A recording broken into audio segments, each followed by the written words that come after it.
근데 이때 정말 깜짝 놀란 일이 생깁니다. 자, 사진 보십시오. 진짜 남편입니다. 이때 이분의 나이가 86세. 어마어마하죠. 그럼 몇 년 차이죠? 잠깐만. 띠를 몇 번 돌아야죠? 안녕하세요. 서울대학교 의과대학 법의학교실 유성호입니다. 유명인들의 사인을 밝혀보는 그때 그 사인. 오늘 알아볼 인물은 이슈메이커 애나 니콜 스미스입니다.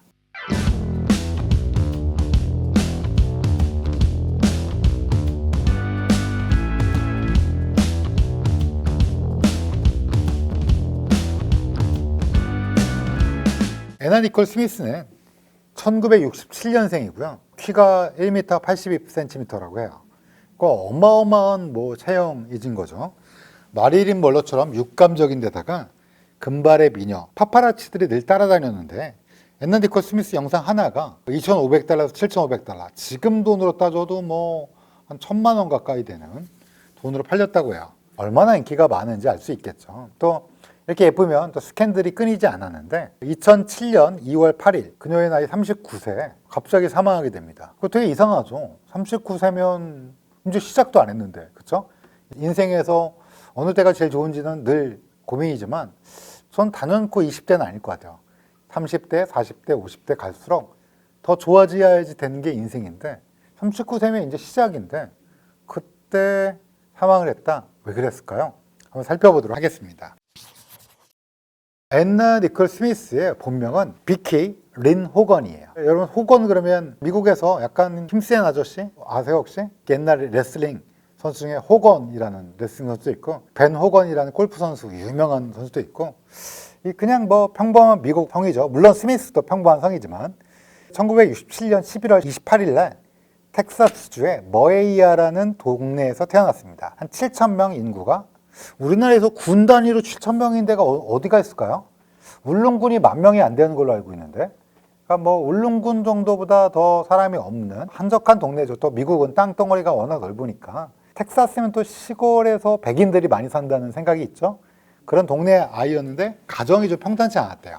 부모님이 2살 뒤 이혼했고 어머니가 경찰이었는데 어머니가 재혼하면서 아이를 동생한테 맡긴 거예요. 즉 이모와 함께 살게 됩니다. 어릴 때 부모가 이혼하게 되면 아무래도 이제 상처를 좀 받는 부분이 있죠. 아마 애나도 그랬을 것 같고요. 부모님으로부터 사랑받기가 좀 힘들었는지 늘 다른 사람의 관심을 좀 갈구를 했고요. 어렸을 때 사진 보면 진짜 예뻐요. 다른 사람의 관심을 끄는 데는 사실은 큰 문제는 없었다. 이렇게 생각하면 될 것 같아요.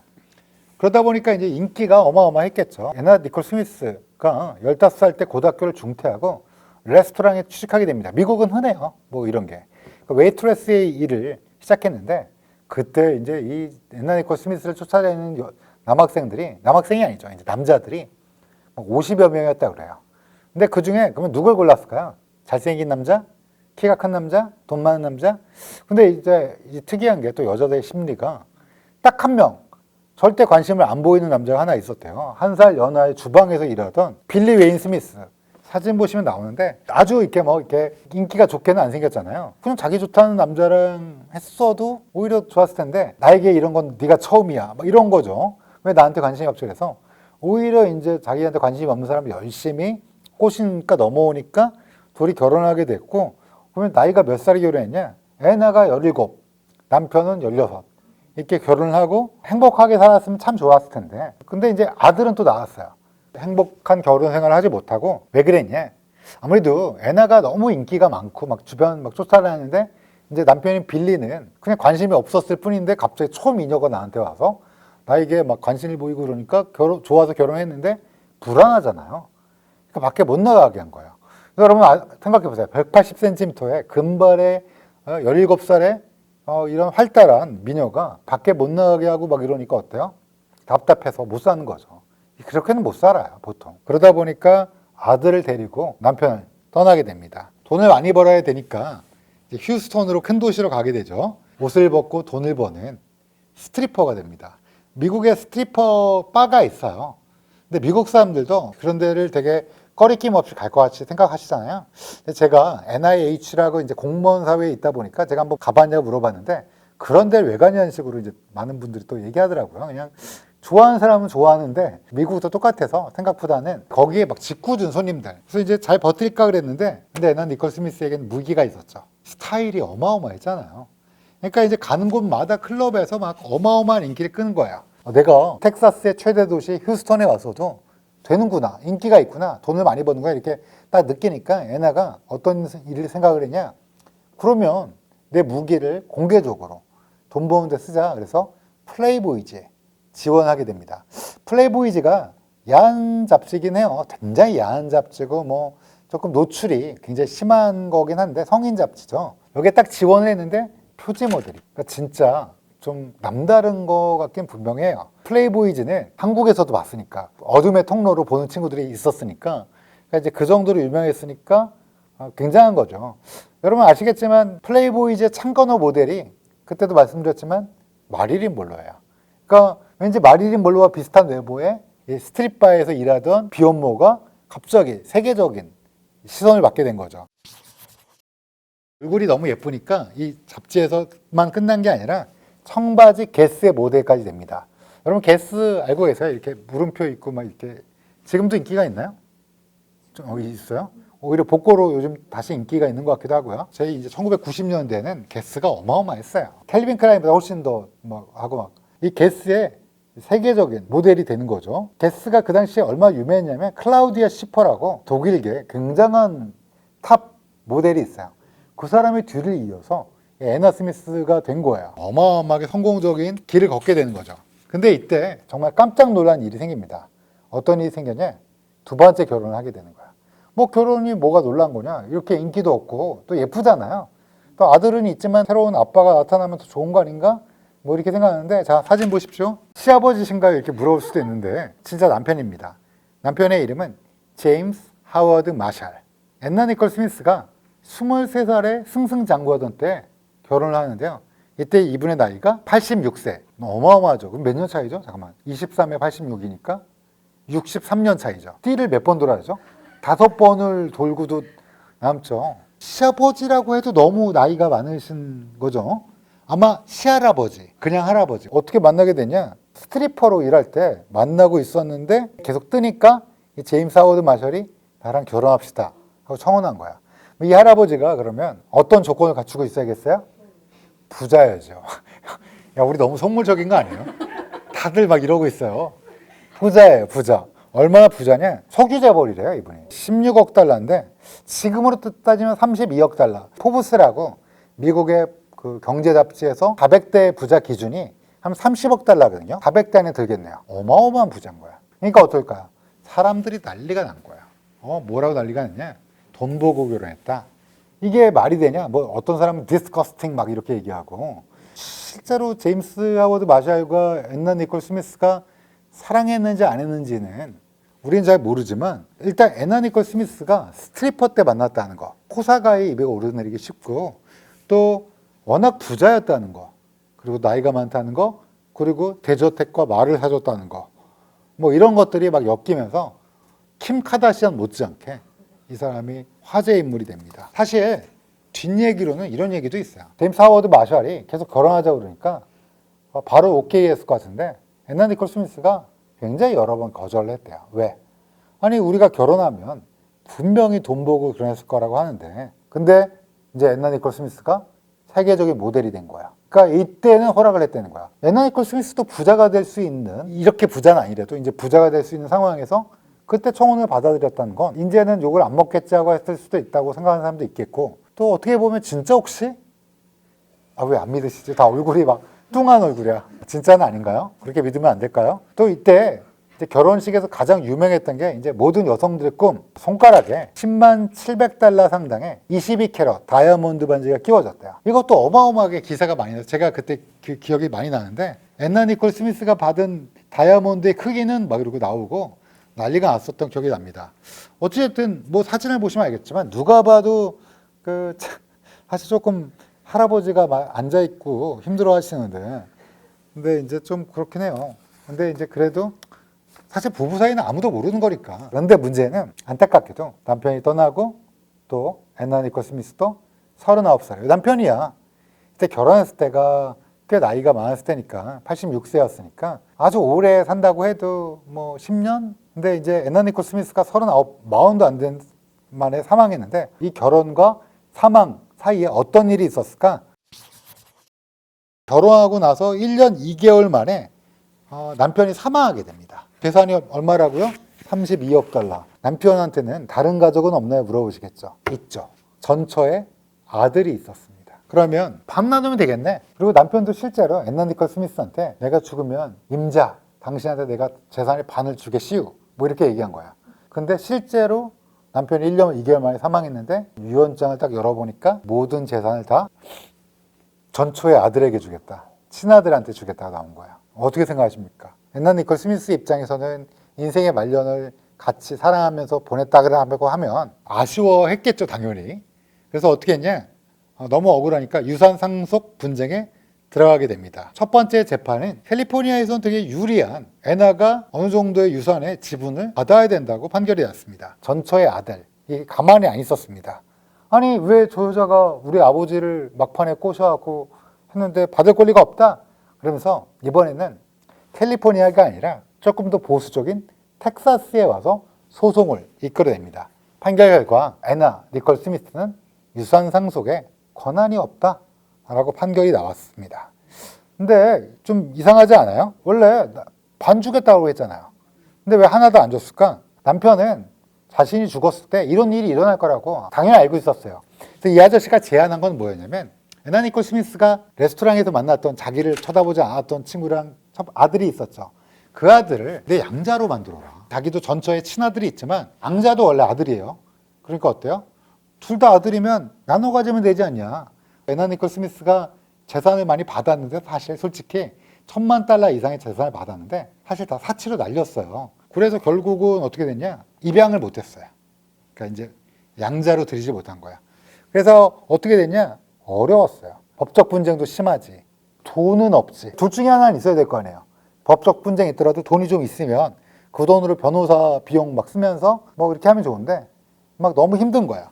그러니까 이제 어떻게 했냐? 이 외로움을 뭐 비판하고 싶지 않습니다. 왜냐하면 혼자가 됐으니까 애나 니콜 스미스는 여러 남성들과 연애를 즐겼습니다. 그러면서 파파라치에 세계적인 지금 남편 88세에 죽었는데 재산 30억 달러? 유산 분쟁. 근데 다른 남자랑 놀고 있어. 찰칵찰칵 선탠하고 있는데 막 가슴 노출하고 있는 거 있으면 막 또 찍어서 막 이렇게 나오고 이러면 팔릴 거 아니에요. 동영상 또 팔고 막 이러니까 좀 힘들었다고 그래요. 애나 니콜 스미스가 사실은 진짜 사랑했던 사람 중에 하나가 자기 친아들이었어요. 아들 이름이 데니얼이. 데니얼은 똑똑했다고 그래요. 그래서 올 A를 받고 막 이랬는데 엄마가 너무 유명해. 야, 니네 엄마 할아버지랑 결혼했더라더라. 스트리퍼라며 과거가. 왕따를 당하고 좀 힘들어했다고 그래요. 근데 이제 애나는 아들이 너무 듬직하고 좋으니까 딸도 있었으면 좋겠다는 생각을 해요. 여러 남자들과 많은 그 관계를 갖고 바하마에서 임신이 돼갖고 딸을 낳습니다. 바하마는 좀 특이하게 변호사가 가서 출생신고에 딸이에요 이렇게 하면 변호사가 그냥 어영부영 아빠가 되는 그런 제도예요. 그래서 이제 딸을 낳고 바하마에서 회복을 하고 있었죠. 아들 데니얼이 우리 엄마가 딸을 낳았어요. 그러니까 이제 보러 와야죠. 정말 여기서 비극이 일어납니다. 어떤 비극이냐? 아들이 이렇게 보고 있다가 꾸벅꾸벅 자는 거예요. 이 자세로. 몇 시간 지난 다음에 이상한 거야. 의료진을 불렀어요. 근데 자기가 사랑했던 아들이 죽은 거예요. 남편이랑 결혼할 때 정말 욕을 많이 먹고 어찌됐든 남편이 1년 2개월 만에 죽고 10년이 지나면서 재산 분쟁의 결말이 끝이 안 나는데 갑자기 아들이 사망한 거야. 사망 원인을 밝혀야죠. 그래서 시릴 웨이트라는 법의학자를 고용하게 됩니다. 이 시릴 웨이트는 유명한 법의학자인데요. 이 사람이 되게 특이한 게 피츠버그 대학에서 의학과 법학을 둘 다 공부한 사람이에요. 그래서 유명한 법의학자이자 또 법률가기도 해요. 그 사람이 유명한 이유는 JFK가 죽인 것이 CIA가 그런 거다. 부국장이 그런 거다. 뭐 이런 주장을 법의학자로 펼쳐갖고 유명했던 분인데 부검을 통해서 해봤더니 메타돈과 우울증 치료제인 졸르포트와 렉사프로가 몸에서 검출된 거예요. 졸르포트는 들어본 적 없을 텐데 우울증 치료제예요. 세로토닌을 증가시키는 거예요. 세로토닌 그러면 알죠? 기분 좋은 거. 그 다음에 이제 렉사프로라는 것도 비슷한 약이에요. 세로토닌을 높이는 약이에요. 그러면 메타돈은 뭐냐? 이게 쉽게 말하면 좀 강력한 아편 진통제예요. 사실 펜타닐이나 헤로인 중독자들이 금단 증상할 때 메타돈을 먹으면 좀 비슷해서 좀 참을 수 있어요. 근데 문제는 메타돈과 졸르포트 또는 렉사프로를 함께 먹으면 두 가지 문제가 있어요. 세로토닌 농도가 너무 높아져요. 이런 걸 세로토닌 증후군이라고 하거든요.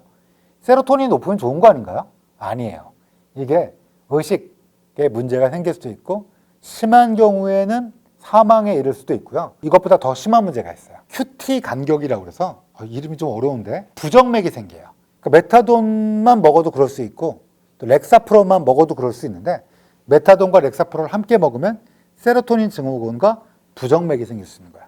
그래서 같이 먹지 말라고 또 같이 먹으려면 처방을 받아야 되는데 그러면 이 약은 누가 처방해 줬을까요? 렉사프로랑 졸르푸트는 아들이 처방받은 걸로 돼 있는데 근데 문제는 메타돈은 엄마가 처방받은 약이야. 무슨 말이냐? 그냥 엄마 약을 집어온 거야. 그러면 엄마는 왜 먹었냐? 엄마는 예전에 가슴 확장 수술을 했어요. 이런 글래머러스한데 가슴 확장을 해야지 좀 더 인기가 있으니까 브레스트 오그멘테이션이라 부르는 가슴을 크게 하는 수술을 했는데 그때 통증이 너무 심하니까 메타돈을 먹은 거예요. 그 약을 대량으로 처방해 놓은 걸 아들이 왜 먹었는지는 모르지만 아들이 발견하고 먹게 된 거예요. 남편도 죽었죠. 그 다음에 큰아들도 죽었죠. 그러면서 딸만 남았지만 생활이 좀 어렵게 됩니다. 애나 니콜 스미스는 점점 자신을 학대하게 되고 수영장에서 둥둥 떠다니는 걸 간신히 구해내기도 하고 술과 마약에 빠져서 지내게 됩니다. 그러다 어떻게 되느냐? 정신건강의학과에 가서 경계성 인격장애, 보드라인 퍼스널리티 디스오더, 스모킹건을 보신 분들은 많이 들어보실 텐데 감정 조절이 좀 안 되고 충동 조절이 좀 안 되고 다른 사람을 많이 힘들게 합니다. 우울증이 또 있고요. 치료가 좀 어렵기도 하고 주변 사람들이 옆에 있기가 좀 많이 힘든 병이에요. 다른 사람과의 관계도 원만치 않고 충동적이고 분노 조절 못하고 이런 애나 니콜 스미스를 누구도 돌봐주지 않게 된 거야. 그러다가 2007년 8월 플로리다의 한 호텔에서 죽은 채로 발견되었습니다. 옆에 있는 사람들이 15분 이상 심폐소생술을 했는데 살아나지 못했어요. 그럼 당연히 또 부검을 했겠죠. 미국은 유명인들의 부검 감정서는 공개됩니다. 좀 놀랍죠. 알 권리라고 해서 우리나라는 상상할 수 없는데 공식적으로는 사망 원인이 급성 약물 중독이에요. Acute Combined Drug Intoxication. Acute, 급성의 Combined, 여러 개가 합성된 Drug Intoxication. 제일 많았던 게 클로랄 하이드레이트라고 수면제이라고 생각하시면 돼요. 또 여기에 뭐가 발견되냐? 디아제팜이라고 부르는 거, 거기다 옥사제팜, 로라제팜이라 부르는 항불안제. 마이클 잭슨이랑 비슷해요. 마이클 잭슨은 프로포폴이라는 조금 더 치명적인 게 섞여 있긴 했지만, 그러니까 이렇게 한꺼번에 많이 안 써요. 이 법약자는 사고사라고 진단했습니다. 아마 이런 정신적 고통, 충동성을 조절하지 못한 상태에서 약물을 과량 복용한 게 아닌가. 근데 이때도 당연히 의혹이 있었습니다. 이때도 이제 주치 얘기가 나왔습니다. 이게 주치의가 당시 남편이자 유산소송을 맡았던 변호사 하워드 스턴의 처방전이었던 거예요. 의사가 처방해주거는. 공식적으로 변호사 남편이 있었는데 죽기 몇 개월 전에 결혼한 거야. 그러니까 사람들이 혹시 알아? 애나 니콜 스미스가 이기면 돈 받을 거고 죽으면 그 돈은 남편한테 가는 거니까 이놈이 범인 아닌가 그래서 난리가 났습니다. 그래서 이 변호사도 정신적 고통이 너무 심하고 제발 찍지 말라고 고소하는 그런 것도 있었어요. 또 그 의사도 막 처방전을 왜 내줬냐, 왜 막 했느냐고 난리가 난 거야. 결론적으로는 결혼과 관련돼서 약물 처방에 관련돼서 여러 가지 얘기가 있었지만 수사기관에서는 어떻게 최종 판단했었냐? 애나 니콜 스미스는 처방전을 자기가 이용해서 약을 가져온 거고 독립적으로 자신이 먹은 걸로 판단하고 정신적 조정이나 어떤 파울 플레이, 범죄를 의심할 만한 사항은 없었다라고 수사를 종료하게 됩니다. 이 감정서도 읽어보고 여러 가지 수사 기록을 봤는데 저도 동의합니다. 미국 사람 중에 다 유명한 슈퍼스타는 약물 사망이 많은데 애나 니콜 스미스도 이 정말 추악한 재산 분쟁, 거기에 아들의 비극적 죽음 이런 것들이 겪으면서 좀 안타깝다 생각하는데 궁금하실 게 있을 거예요. 소송은 어떻게 됐나요? 10년이 넘었는데 남편 죽은 지 어떻게 됐을 것 같아요? 계속됐습니다. 누가 돈을 받아요? 애나 니콜 스미스가 죽었으니까. 여러분 바하마에서 낳았던 딸 기억하세요? 딸이 받게 됐습니다. 문제는 그 딸의 진짜 아빠가 누구냐예요. 사인한 변호사가 있다고 그랬죠. 그 사람이 사실은 애나 니콜 스미스의 세 번째 남편이었어요. 근데 진짜 아빠는 아니에요. 그냥 서명만 해준 거야, 출생증명서에. 그러면 진짜 아빠가 누구냐? 난리가 났었죠. 사진 보면 전형적인 백인이에요, 딸 이 모습이. 근데 그때 내가 아빠예요 하고 나온 사람이 있습니다. 누굴까요? 오제이 심슨 아세요? 자기 아내를 살해했다라고 믿고 있는 분들이 아직도 많은 전직 미식축구 선수 총알탄 사나이라는 시리즈를 보면 굉장히 웃긴 조수로 나오는 흑인 슈퍼스타가 내가 안나 니콜 스미스와 잤다. 제 애는 내 애입니다. 왜냐하면 이제 재산이 32억 달러에 반이 들어올 수도 있으니까 수많은 남자가 다 자기가 아버지라고 했지만 근데 그때 바하마에서 활동하고 있던 사진작가였던 레리 버크헤드가 유전자 검사합시다. 얘가 내 딸인지 아닌지. 난 얘랑 사귀었고 그때쯤에 애를 낳았다. 그래서 유전자 검사를 했습니다. 어떻게 됐을까요? 신부가 확인이 됐습니다. 아빠 보면 어때요? 잘생겼죠? 그리고 딸을 진짜 예뻐하죠? 딱 보면.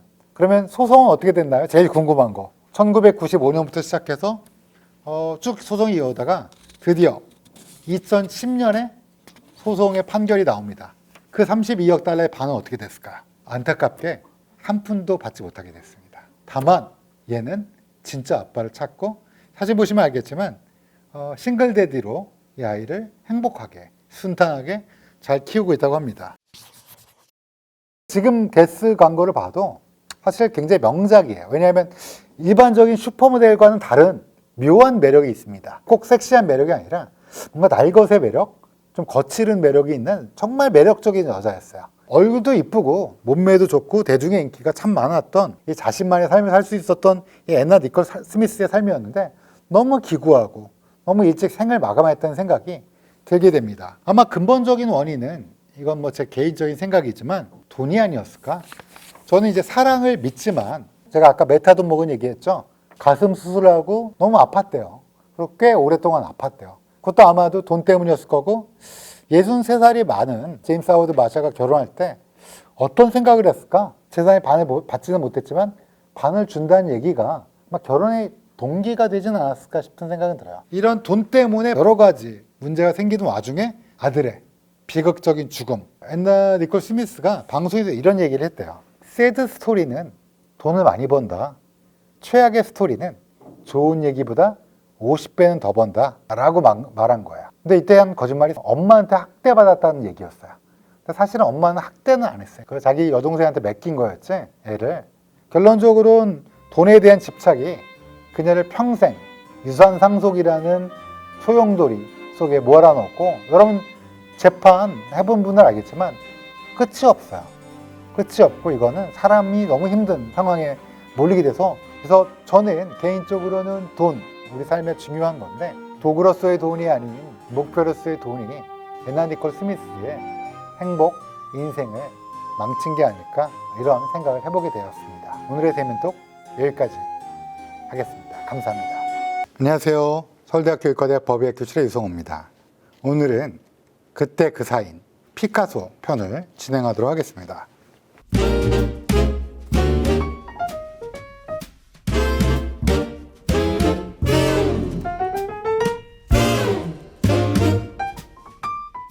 여러분 뭐 여기 계신 많은 작가님들과 피디님 어떤 화가 좋아하세요? 피카소. 너무 자연스럽게 피카소라고 그러면 좀 고흐. 뭐 좋아하는 작가는 되게 여러분일 텐데 여러분 그 아세요 혹시? 고 이건희 회장님, 스티브 잡스, 이분도 고죠. 그래서 이런 분들이 사랑했던 작가, 화가. 그러면 여러 화가가 있겠지만 이 두 분의 공통적으로 좋아했던 화가는 피카소입니다. 피카소는 우리나라에도 몇 번 전시를 한 적이 있어서 아마 아시는 분들이 많을 텐데, 피카소 그러면 약간 난해하다 이렇게 생각하는데, 이분이 이제 20세기를 대표하는 화가이기도 하고 미국 시사주간 타임지에 선정한 가장 영향력 있는 20세기 아티스트로 꼽혔을 만큼 또 기네스북에 등재되기도 했어요. 왜냐하면 굉장히 많은, 예를 들면 유화가 13,500점, 조각품이 700여 점, 파나 대생 도자기가 5만 점이나 있어서 기네스북에도 오를 정도로 작품도 많고, 이분이 화가로서 가장 좋았던 게, 아까 고흐 좋아하신다고 그랬잖아요. 고흐는 살아있을 때 명성을 얻지 못했어요. 그래서 뭐 여러분 아시겠지만 싸구려 술을 먹고 정말 힘들게 살다가 사망했는데, 이 피카소는 살아있을 때 어마어마한 영예와 유명세, 거기에 따라오는 돈을 소유한 행운아죠. 그림도 너무 잘 그려, 그다음에 유명세도 얻어, 그것 때문에 돈도 많이 벌어. 혹시 재산이 얼마나 되는지 혹시 추정해 볼 수 있을까요? 사실 유명인들의 재산을 추정하는 거야 우리한테 아무런 의미가 없지만 그래도 한번 재미삼아 얼마나 될까요? 1,000억. 1,000억. 1조. 1조. 사실은 후손에게 남긴 유산만 거의 10조 가까이 된다라고 추산되고 있습니다. 이게 이제 1973년도 4월 8일 날 사망했고요. 이분은 사망 원인은 저희 그때 그 사인 바로 공개합니다. 사인은 폐부종, 폐가 부은 거죠. 근데 폐가 왜 부었을까요? 심부전, 심장이 제대로 작동하지 않아서 심장이 짜주고 확장하고 짜주고 확장하는 게 잘 안 되는 게 심부전이잖아요. 그 때문에 폐에 물이 고인 거가 폐부종이고, 즉 심부전에 의한 폐부종으로 1973년 4월 8일 날 사망했습니다. 무려 92세까지 산 거예요. 근데 이제 이분이 좀 특이한 게 있어요. 92세까지 살았으면 왠지 조깅도 좀 하고 평소에 또 이렇게 참선, 명상, 단박한 식사, 채소 위주의 이럴 것 같은데 이분이 하루에 담배를 4갑씩 폈대요. 제가 담배를 늘 끊으라고 얘기하고 다니는데 하루에 4갑씩 피웠는데 92세라 아마 담배를 안 피웠으면 100세를 넘기지 않았을까. 물론 이분은 유전자가 어마어마한 걸 태어났고 폐부종을 이렇게 심부전도 담배 영향으로 말년에는 조금 고생했다는 그런 게 맞습니다. 근데 이분은 사인을 벌써 얘기했는데 끝인가요? 안녕히 계세요 하고 얘기할 거라고 생각하실 수 모르는데 사실은 정신의학적으로 얘기할 게 훨씬 더 많은 분이에요. 그래서 오늘은 그때 그 사인인데 이분의 정신적인 원인을 한번 분석해 보도록 하겠습니다. 뭐가 부러울 거 없을 것 같은데 92세까지 장수해, 담배 폈는데도 돈도 많아, 그림도 잘 그려, 유명해, 좋았을 것 같은데 뭐가 문제였을까 혹시 추정되시는 거 있으세요? 여성 편력. 맞습니다. 아마 사진에 이분이 거의 홀딱 벗고 있는 사진도 한번 보신 적도 있을 거고 이분은 여성 편력을 포함하는 수많은 기행이 남겨진 사람이에요. 그러면 이분의 생애를 한번 쭉 살펴보면서 이분이 왜 도대체 일반적이라면 사랑 그러면 서로 좋아하는 사람들끼리 따뜻한 걸 원하고 그걸로 인해서 좀 더 긴 시간 동안 아이디어란 건 검은 머리가 파뿌리가 될 때까지 서로 바소프레싱이 나와서 이런 따뜻한 마음으로 지내는 게 좋은데 근데 이 어떤 남성분들은 끊임없이 바뀌어요. 임신을 해도 난 그래 아빠는 할게요 이렇게 얘기하고 그 다음에 또 새로운 여자, 또 새로운 여자, 또 새로운 여자 이런 사람들이 역사적으로 되게 많았는데 되게 능력자들이 많죠. 그런 사람들이. 피카소가 바로 아주 티피컬한 그런 사람이었습니다. 그러면 그의 일생을 한번 살펴보도록 할까요? 피카소는 1881년 10월 달에 스페인 남부의 말라가에서 태어났습니다. 그 아버지가 미술학교의 교사였고 그 재능을 물려받았고 모차르트의 아버지도 음악가였잖아요. 피카소의 아버지도 미술교사였어요. 그러니까 재능을 좀 타고나나 봐요. 저는 맨날 졸라맨만 그리는데 아마 이런 분들이 태어날 때부터 그림을 좀 재능을 갖고 태어났겠죠. 소질이 진짜 많았대요. 그림만 그린 게 아니라 도예, 조각, 미술가들이 할 수 있는 다방면에 있어서 엄청난 작품을 남겼는데 모두 굉장히 독특한 화풍을 보여주고 있습니다. 게르니카, 아비뇽의 처녀들, 꿈, 약간 이렇게 겹쳐 보이는 거 되게 난해한 작품들이 있죠. 신체 비례도 무시돼 있고 기괴하다 이렇게 느끼는 분들도 있고요. 이제 이때 당시만 하더라도 최고의 미술가가 누구예요? 그러면 레오나르도 다빈치. 그러면 아는 작품 있죠. 모나리자. 이런 거. 또 르누아르라고 혹시 아세요? 약간 예쁜 색감. 거기에 이제 도시의 무도회 같은 그런 예쁜 그림과는 완전히 다른 뭐야 이거 누가 그린 거야? 이런 게 나올 정도로 좀 다른 그림인 거죠. 근데 이제 중요한 거는 제가 어디든 딱 그런 걸 느꼈는데 좀 파격적이어야 돼요. 그리고 좀 남이 안 하는 거. 아무리 그림을 잘 그려도 르누아르만큼 이렇게 이쁘장하게 뭔가 화사하고 르누아르 그림 보면 뭔가 따뜻한 마음이 들고 저때 19세기 프랑스로 가보고 싶다 이런 얘기가 드는데 아무리 피카소가 잘 그려도 이런 분위기는 내기는 좀 어렵지 않았을까요? 그러니까 아마 독특한 파격적인 그림을 그렸던 것 같아요. 일부러. 근데 그러니까 많은 사람들이 실력이 없으니까 침착맨 그림 보시면 좀 특이하잖아요. 근데 그래서 인기가 있는 것처럼. 근데 많은 분들이 뭐 실력이 없는 거 아니야? 대충 그려서 이렇게 이거 포장된 거 아니야? 이러는데 아니에요. 이분이 어렸을 때 10대 때 그린 그림을 보면 나올 겁니다. 여기 11살 때 그린 토르소, 이게 몸통만 있는 소묘와 또 15살에 그린 유화, 엄청 잘 그리죠. 이걸 보면 이 사람은 원래 천재적인 그림 솜씨를 가지고 있어요. 근데 이 사람이 또 자신만만, 남자는 자신감, 뿜뿜 이런 거예요. 이 사람이 12살 때 이런 얘기를 했다 그래요. 나는 라파엘로만큼 그린다. 라파엘로 그러면 여러분 이탈리아 이거 어마어마한 거장이잖아요. 근데 12살짜리 애가 초등학교 6학년짜리 애가 와서 내 라파엘로 정도 그려. 이러면 되게 이 녀석 뭐 이럴 텐데 그림을 보면 진짜 좀 그리는 것 같아요. 그러니까 얼마나 천재성이 있고 잘 그렸는지. 그러니까 워낙 잘 그리니까 당시에 대학 수준의 바르셀로나에 라로나 미술학교라고 있어요. 여기 쳐보시면 유명 예술가들이 나온 학교인데 이게 어른 나이에 불구하고 야 너는 입학해라. 거의 대학 수준이다. 그래서 입학을 허락했다고 합니다. 그러니까 이제 아버지도 얘 뭔가 좀 다르다.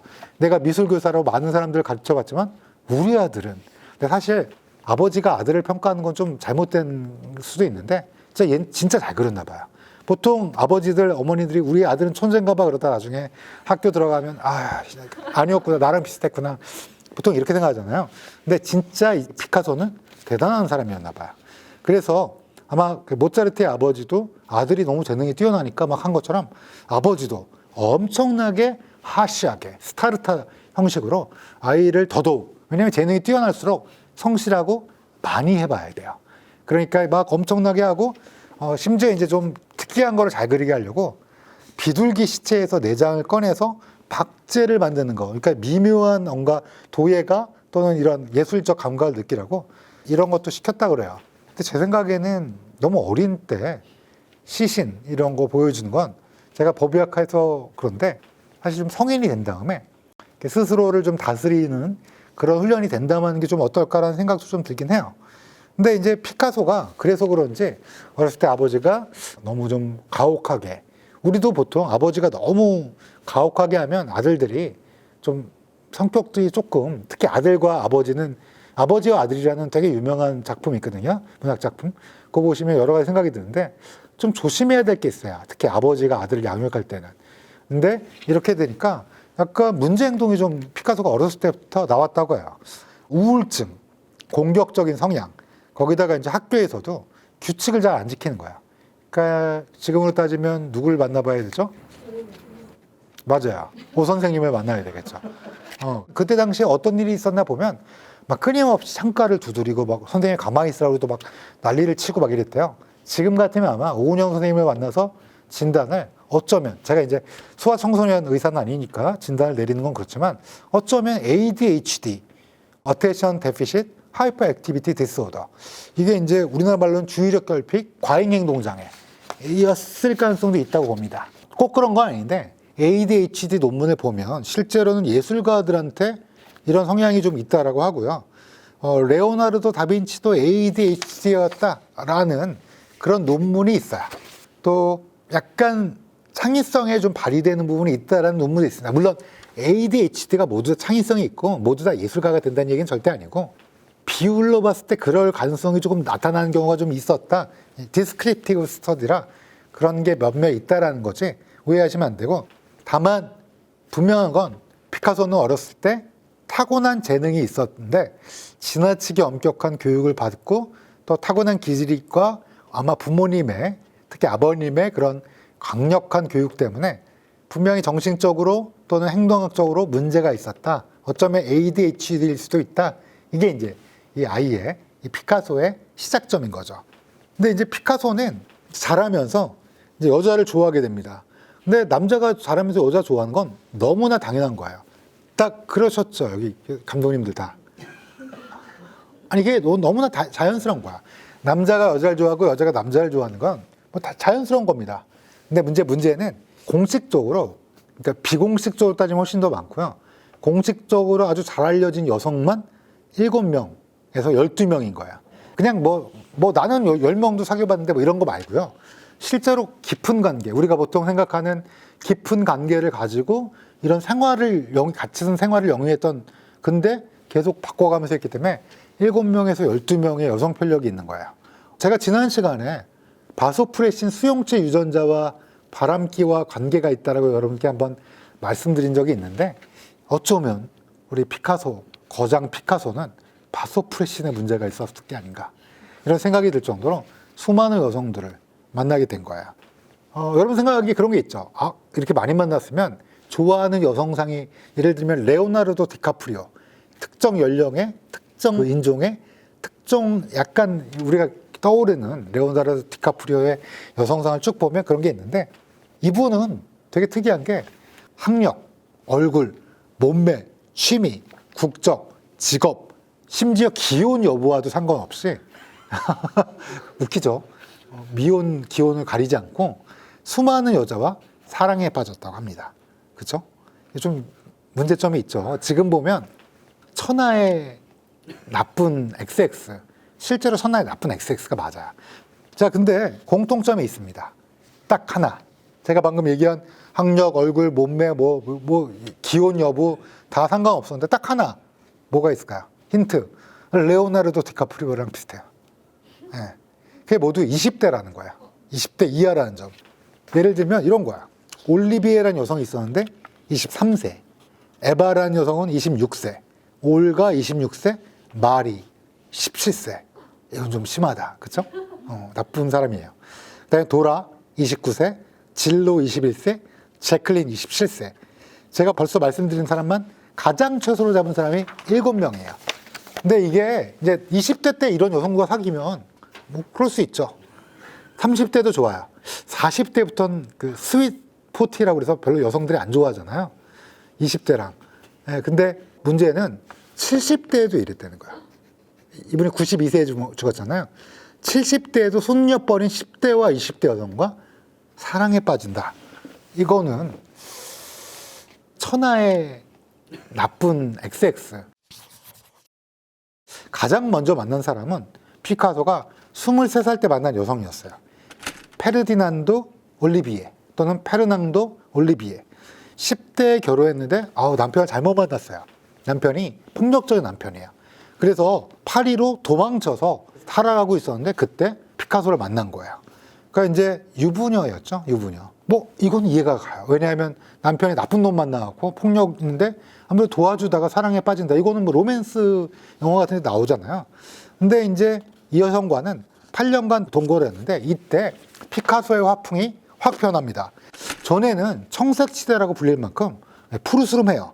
카사에마스의 죽음이라고 그래서 그 그림은 약간 기분이 나빠요. 저 옛날에도 이 그림 처음 봤을 때도 뭔가 죽음이 났나 보다. 제가 죽음을 다루는 의사인데도 불구하고 뭔가 음울한 화풍, 또 자화상이라고 1901년도작이 있는데 또 굉장히 좀 음울하다 이렇게 느껴지는데, 그러다가 이 여성을 만나면서 그 다음 화풍을 보시면 어때요? 색깔이? 우울한 색조가 아니라 장미시대라고 불릴 만큼 붉은 색조를 쓰게 됩니다. 이때부터 피카소의 장미시대가 열려요. 이해가 됩니다. 왜냐하면 사랑하는 여자를 만나고 이전에 내 마음은 늘 우울했지만 그녀를 만난 다음부터 내 마음에 꽃이 피었다. 이렇게 얘기하면 충분히 이해할 수 있어요. 여기까지는 전혀 문제가 없다고 저는 생각합니다. 개인적으로. 유부녀를 만났다고 해도 불행한 여성이었고, 근데 이제 문제는 이 여성과 사랑이 오래 가지 않습니다. 페르냥도와 만난 건 1904년이잖아요. 7년 만에 1911년도에 에바 구엘이라는 여성과 만나면서 사랑에 빠지게 됩니다. 구엘은 사실 누구냐? 피카소의 친구의 약혼이었어요. 친구의 친구를 사랑했네. 여기까지도. 근데 문제는 아직 그 전에 있던 불쌍했던 그 여성과 헤어지지 않은 상태예요. 차라리 환승이별이 낫지 않나요? 차라리. 환승이별도 좋은 건 아니라고 하던데, 근데 만나고 있는 도중에 친구의 친구를 사랑하게 된 거야. 사랑에 아무리 국경이 없다지만 이거는 약간 문제가 있다. 이제부터 좀 여러분들 문제의식이 생기죠. 이때 사랑이 불타오르면서 동거하던 올리비아는 1912년 딱 헤어지게 되고, 근데 여기서 또 어이없는 일이 벌어집니다. 3년 뒤인 1915년에 이 여성과 다시 3년 만에 마음이 차갑게 식어버려요. 그래서 새 연인, 그 친구의 친구였던 구엘에게 일방적으로 나가라고 얘기합니다. 네. 그 이별을 통보한 거죠. 어떻게 생각하세요? 그 친구의 약혼녀인데 원래 친구랑 결혼하기로 한 사람이잖아요. 근데 내가 꼬셨어. 저는 저라고 하면 돼. 근데 꼬셨어. 근데 이 여성에게 또 3년 만에 난 이제 아닌 것 같아, 당신. 인간적으로 좀 나쁜 사람이죠. 나쁜 사람인데 뭐 그렇게까지 죽일 것까지야 이렇게 얘기하신 분도 있을 것 같아요. 근데 이제 문제는 왜 헤어졌냐? 구엘이 결핵에 걸렸다고 헤어진 거야. 무슨 말이냐? 병 걸렸다고. 찜찜해. 막 이러면서 이게 우리가 생각하는 사람은 보통 뭐예요? 사랑하는 사람이 아프면 돌봐주고 싶고 뭔가 안쓰럽고 이게 이래야 되는데 결핵이 걸리니까 좀 그런데 안 되겠어. 이사를 가버립니다. 이게 제일 황당해요. 뜨거운 사랑이 작용하는 게 3년 내지 4년이라고 하는데 3년 만에 병 걸렸다고 가는 거 이게 뭐 좀 안 좋죠. 그리고 구엘이 딱 아는데도 불구하고 수많은 여성과 또 관계를 맺게 됩니다. 지금 비공식은 셀 수가 없어요. 뭐 이 여자 DM이 없었죠 그때는. 뭐 이 여자 저 여자 막 이러면서 되게 많았던 거야. 근데 이제 세 번째 여자를 만나게 됩니다. 이제 진지한 관계를 맺었던 여성만 얘기하는 거예요. 세 번째 여자는 올가 코클로바. 일단 이름이 좀 만만치 않죠. 올가미를 연상케 하는 올가. 우크라이나에서 태어난 발레리나였는데 이 춤추는 모습이 너무나 아름다웠다고 해요. 그래서 그 춤추는 모습을 보고 피카소가 반했고, 피카소 입장에서 보면 사랑에 금방 빠지는 금사빠였을 가능성이 있는데 어찌됐든 이 올가와 사랑에 빠지게 됩니다. 그래서 피카소가 아마 이 여자는 진짜 홀딱 반했나 봐요. 결혼을 합니다. 그러니까 이 이전에 두 명의 여성과는 결혼 안 하고 그냥 뭐 살다가 병 걸렸어 이사 빠이 한 다음에 가고 뭐 나가 뭐 이러고 막 이랬었는데 갑자기 이 여성한테는 결혼을 하는데 비밀이 있어요. 집안이 좋았어요. 그러니까 이렇게 제가 색안경 끼고 보는 걸 수도 있는데 뒤에 쭉 들으시면 아마 이해되실 거야. 어마어마한 명문가 집안이고 귀족 집안이었던 거야. 그래서 피카소를 누구한테 소개시켜주냐? 상류사회에 소개시켜준 거예요. 그러니까 이제 피카소는 러시아 부자들이 좋아하는 고전적 화풍을 다시 그리면서 돈도 많이 벌고 명성을 더욱 얻으면서 본격적으로 예술가로서 발돋움할 수 있는 게 된 거죠. 결국 이 성공을 이끌어준 게 누구냐? 물론 피카소가 어마어마한 재능 갖고 태어난 건 분명한데 첫 번째 아내. 제가 첫 번째로 얘기한 거 보니까 뭔가 뒤에 있구나 하고 생각하실 텐데 올가와의 결혼이 그 첫 번째 성공의 열쇠 이렇게 생각할 수 있습니다. 그러면 이쯤 되면 다 첫 번째, 두 번째 나쁜 놈이었지만 이제 새로운 여성을 만나서 사랑에 빠지고 여기서 머물렀으면 우리가 여기서 더 이상 얘기 안 하죠. 근데 문제는 수많은 여성들을 다시 만나게 됩니다. 여기서 말하는 건 그냥 잠깐 만났던 여성이 아니에요. 네 번째 여자 마리 테레즈 발터. 이 여성은 만났을 때가 17살이었어요. 피카소는 몇 살? 46살. 그러니까 40대 아저씨가 17살. 영화도 있죠. 그럴 수도 있어요. 근데 이제 문제는 결혼한 상태예요. 아무리 예술가지만 이건 좀 결혼한 상태에서 우리 입장에서는. 그래서 50대를 거의 앞둔 아저씨가 17살과 만난다. 그래, 여기까지는 뭐 그래 한 번만 더 이해해 봅시다. 이렇게 얘기하신 분도 있을 거야 아마. 이해 못 하신 분 벌써 있을 거고. 그러니까 올가는 어때요? 남편을 막 실컷 성공시켰더니 계속 바람 피우다가 갑자기 이제는 이제 똑하니 자 내가 사랑하는 여자야 하면서 이제 공공연하게 연인처럼 하는 애가 17살인 거예요. 그러니까 얼마나 가슴이 속이 터지겠어요. 그래서 이혼을 요구했는데 피카소가 이혼을 하지 않은 채 계속 불륜만. 그러니까 정말 웃기는 사람이죠. 원래 이혼을 해주는 게 정답 아니에요?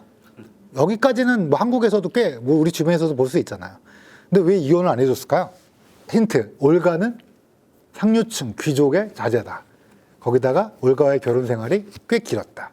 문제는 피카소가 돈을 많이 벌었어요. 이제 돈을 많이 벌었으니까 어때요? 또 올가는 변호사 빵빵한 사람 쓸 수 있겠죠. 그러니까 어때? 재산 분할을 하기 싫어서.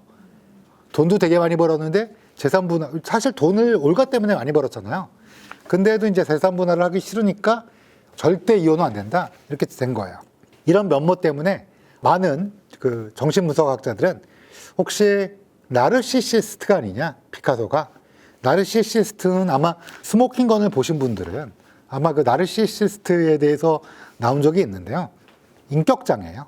자기애성 인격장애라고 부르는데, 나르시시스트는 알고 계시죠? 그리스 로마 신화에서 자기의 비친 아름다운 자신의 모습을 보고 반해서 사망했다. 뭐 이런 거잖아요. 이게 보통 이런 분들이 무한한 성공력 가득 차 있고 주위 사람들부터 존경과 관심을 끌려고 그러는데 문제는 다른 사람을 착취하고 공감이 결여돼 있어요. 그러니까 내가 잘 되면 되고 너는 나를 위해서 희생해야 되고 다른 사람이 가슴 아파하는 거. 저 같으면 올가가 내 아내면 막 너무 괴로워할 거 아니에요. 미안해서라도 이혼해야 되는 거 아니에요? 사람이라면. 근데 아마 나르시시스트였던 거라고 추정할 만큼 냉혹한 사람이었던 것 같아요. 여러분 궁금하지 않으세요? 도대체 46살짜리 아저씨가 17살을 어떻게 꽂았을까? 왜 보통 17살이 46살 보면 아저씨 같고 별로 안 좋을 거 아니에요? 근데 어떻게 꽂았을까? 그냥 지하철에서 나오던 그 발털한 17살짜리 여학생에게 다가가서 딱 손목을 잡으면서 나 피카소인데 당신의 흥미로운 얼굴이 초상화를 그리고 싶다. 이렇게 얘기했다는 거예요. 그러니까 나 진짜 유명한 사람이야. DM 보낸 거죠. 직접. 나 유명한 사람인데 당신이랑 뭐 좀 해보고 싶어? 예술 한번 해보고 싶어? 우리 작가님은 어떻게 생각하세요? 이 얘기 딱 들으면. 너무 싫지. 아니 근데 진짜 유명한 분이 와갖고 싫어요? 이 17살짜리 여성도 당연히 처음엔 거절했죠. 자 근데 얼마나 자주 이렇게 했을까요? 얼마 동안이나 이렇게 오랫동안 했을까요? 6개월 동안. 지금으로 따지면 스토커. 웬 중년 아저씨가 17살짜리 여고생을 자꾸 쫓아다니면 이거 감옥에 보낼 일인데 워낙 유명한 사람이었고 근데 또 막 이렇게 막 쫓아다니니까 드디어 이 발터가 사랑을 받아들이게 됩니다. 딱 말씀드려요. 여러분 생각에 야 그러면 차은우 아니야? 피카소?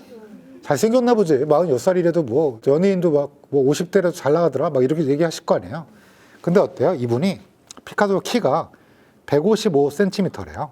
그러니까 이제 외모적으로는 뭐 아주 여자들한테 막 매력적으로 느낄 만한 스타일은 아니에요. 그냥 아저씨? 좀 아담하고 유명한 아저씨? 이런데 이게 워낙 유명한 예술인인데 막 계속 쫓아다니는 거야. 이렇게 유명한 사람이 내가 뭐라고 라는 생각을 한 것 같아요.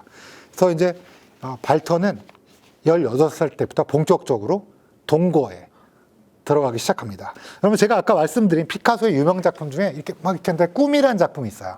보시면 딱 이 작품하고 아는데 이 꿈이라는 작품에서 모델이 누구냐? 이 바로 18살짜리 발터였어요. 모델이 될 때 이 당시가 피카소와의 사이에서 딸인 마야를 임신할 때라고 합니다. 그래서 이 그림 보시면 어때요? 손을 배에다 두고 있어요. 행복한 꿈을 꾸고 있는. 왠지 얼굴을 보면 뭔가 안온한 미소?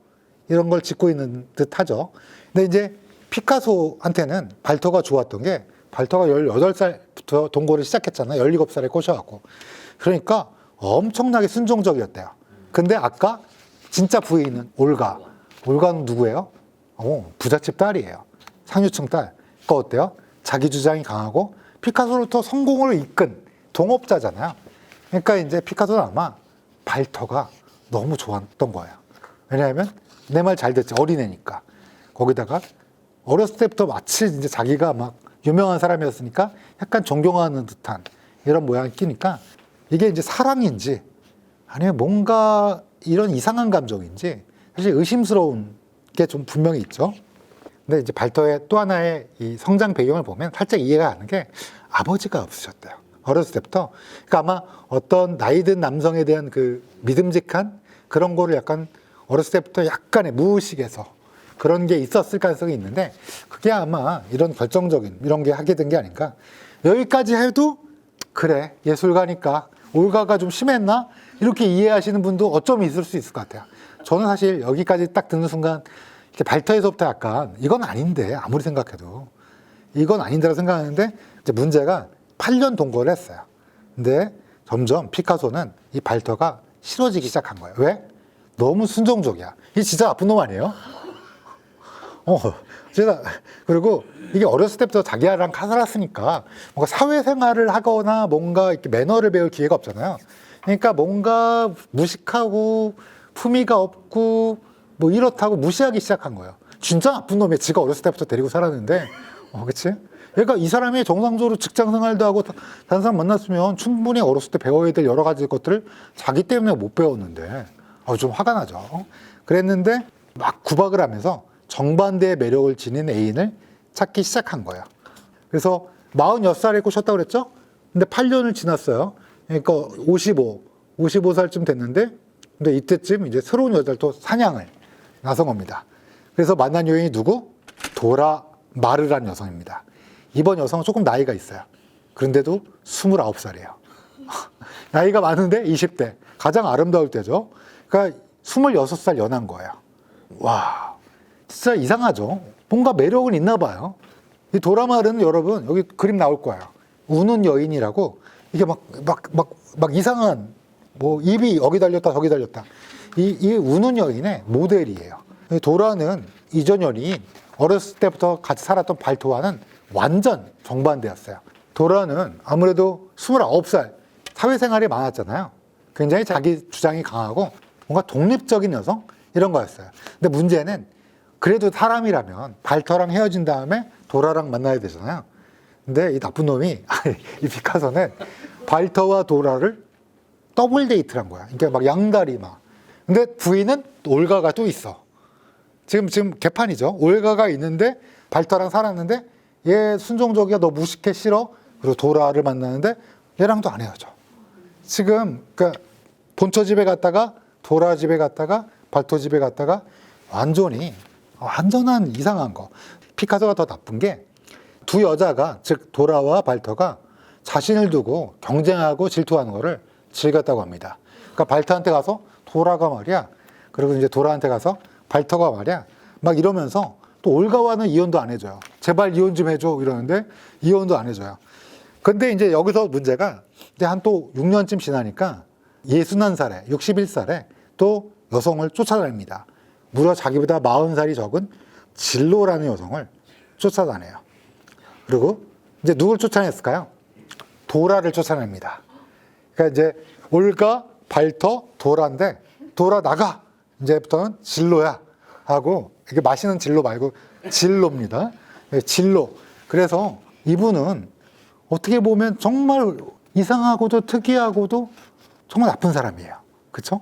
근데 이제 여러분 생각에도, 야, 아무리 유명하고 그래도 3, 40년 어린 61살에 21살짜리를 만나고 막 40년 연하. 원래 빨리 결혼하면 손녀잖아요. 이게 가능하냐?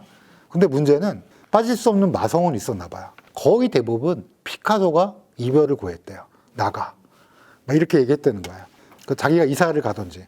그러니까 상식적으로 보통은 다 연애할 때 차였죠, 대부분. 우리 남성 감독님들은. 보통은, 아니, 남자가 먼저 찰 기회가 있어도 이렇게 분위기상 여자가 먼저 삽니다, 보통은.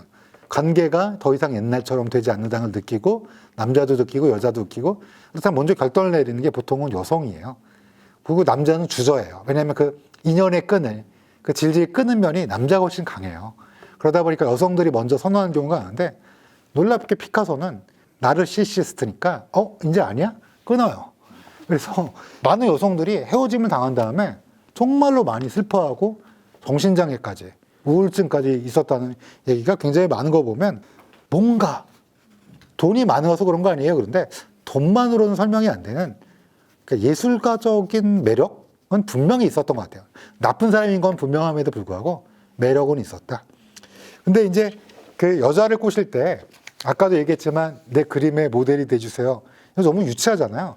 근데 이게 먹힌 게 뭔가 어투, 표정, 어떤 상황, 이런 거에 대한 탁월한 초이스가 있었던 것 같아요. 심지어 한번 볼까, 멘트를. 당신은 어제보다 더 내일보다 더 사랑한다. 이거 제가 얘기하면 뺨 맞죠. 그죠? 근데 이제 이거를 얘기했는데 여자가 왜 그러세요? 이러다가 점점점 사랑에 빠지고, 이거는 뭔가가 있다. 그래서 어떤 분들은 피카소가 가스라이팅의 대가 아니냐. 나르시시스트니까 이런 가스라이팅에 대해서, 다른 사람을 이용하는 거에 대해서 많이 기술을 익힌 게 아니냐. 이렇게 얘기하신 분들도 있어요. 가스라이팅 혹시 뭔지 다 알고 계시죠? 이 가스라이팅이라는 게 이제 가스등이라는 옛날에 그 문학 작품에서 나온 얘기인데, 뭐라 그럴까? 스며들게. 요즘에는 그루밍이라는 말도 좀 비슷하게 쓰이는 것 같은데요.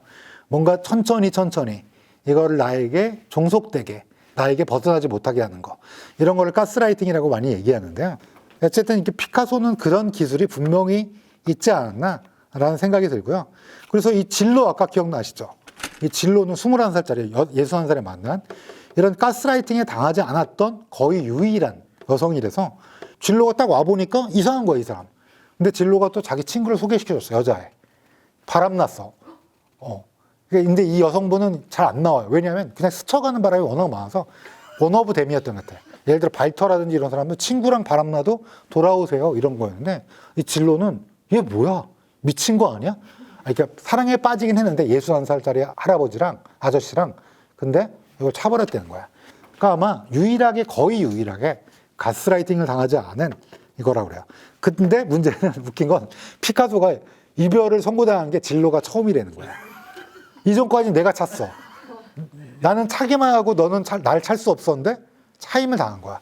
이때 어마어마한 충격을 받았다는 거야. 너무 웃기지 않아요? 그래서 당시에 그림자라는 걸 주제로 10점의 유화와 180점의 드로잉, 막 빨리 그리는 드로잉을 쏟아냈다고 해요. 이렇게 문학작품에 몰두한 건 마음속 상처를 벗어나기 위해서. 조금 웃기지만 뭐 그랬다고 합니다. 근데 이게 이제 끝이 아니에요.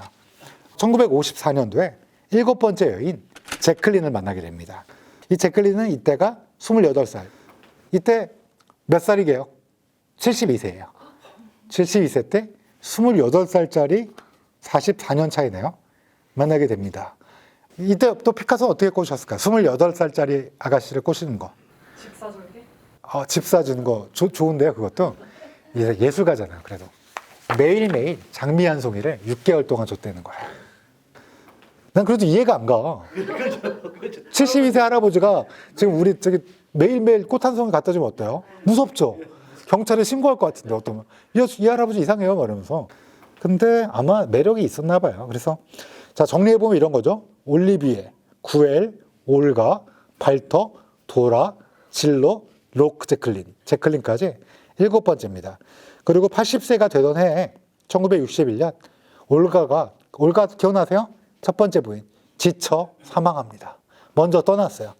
그러니까 그때 제클린 로크와 다시 두 번째 결혼합니다.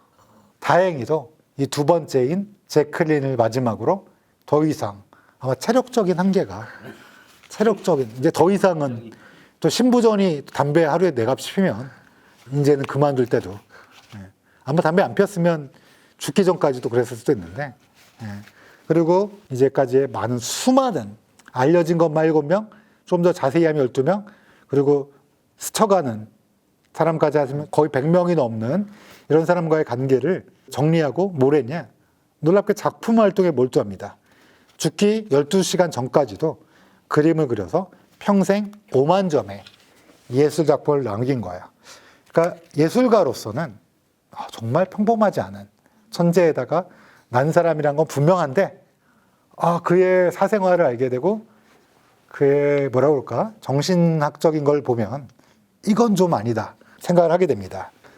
자신한테는 로맨스였을 수 있지만 수많은 여성에게는 상처를 어쩌면 평생에 씻을 수 없는 정신적 고통을 준 거가 아닌가라는 생각을 들었고요.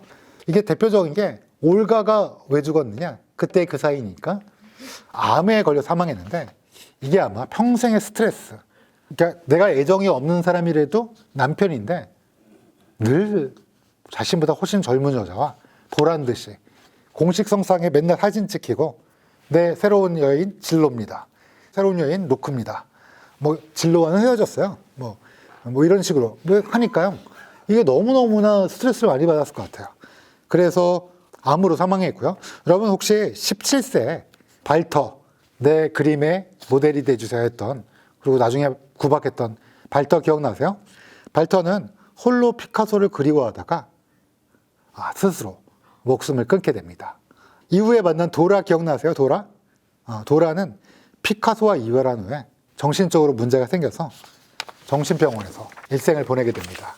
피카소는 결론적으로 제가 방금 소개시켜드린 7명의 여인 말고도 수많은 여인과 연문을 뿌리면서 여성 편력이 엄청나면서 피카소의 여성관에 대해서 이렇게 얘기했다고 합니다.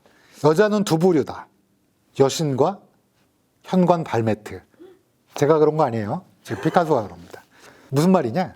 여신이란 건 뮤즈, 나의 상상력을 자극하는 뮤즈, 발매트는 뭐예요? 발을 닦는 매트예요.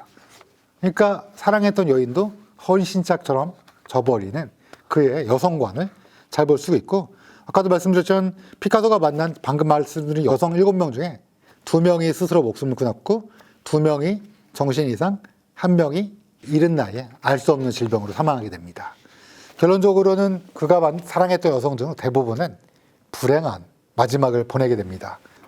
근데 이게 사랑이라는 게 보통 그 사람을 사랑하게 되면 그 사람이 평생 행복했으면 좋겠다. 우리가 지나간 사랑에 대해서도 그 사람이 행복했으면 좋겠다라고 얘기하는 게 어쩌면 그게 아름다운 사랑이잖아요.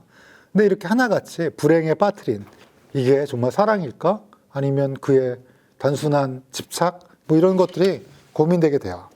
그래서 피카소가 자녀들이 있습니다. 그 수많은 여성들 사이에서. 근데 손자, 손녀들, 자녀들 모두 역시 평생 큰 고통에 시달렸어요. 첫 번째 부인 올가 사이에서 아들 파울로를 낳았는데 파울로의 아들 파블리토 피카소라는 사람이 있습니다. 이 파블리토 피카소는 할아버지가 피카소였지만 할아버지가 그를 사랑하지 않았어요. 왜? 내가 싫어하는 첫 번째 부인 올가의 손자인데도 불구하고 평생을 냉대했다라고요. 그리고 이제 손녀도 마리나 피카소라는 손녀가 있었는데 책을 썼는데 나의 할아버지 피카소라는 책에서 보면 이런 구절이 나옵니다. 나의 아버지, 오빠, 어머니, 할머니의 피와 나의 피, 그리고 한 인간을 사랑한다고 여기며 피카소를 사랑한 모든 이들의 피를 나의 아버지는 그의 폭정의 굴레 아래에서 태어났으며 그에게 속고 실망하고 비천해지고 망가진 채 그로 인해 죽었다.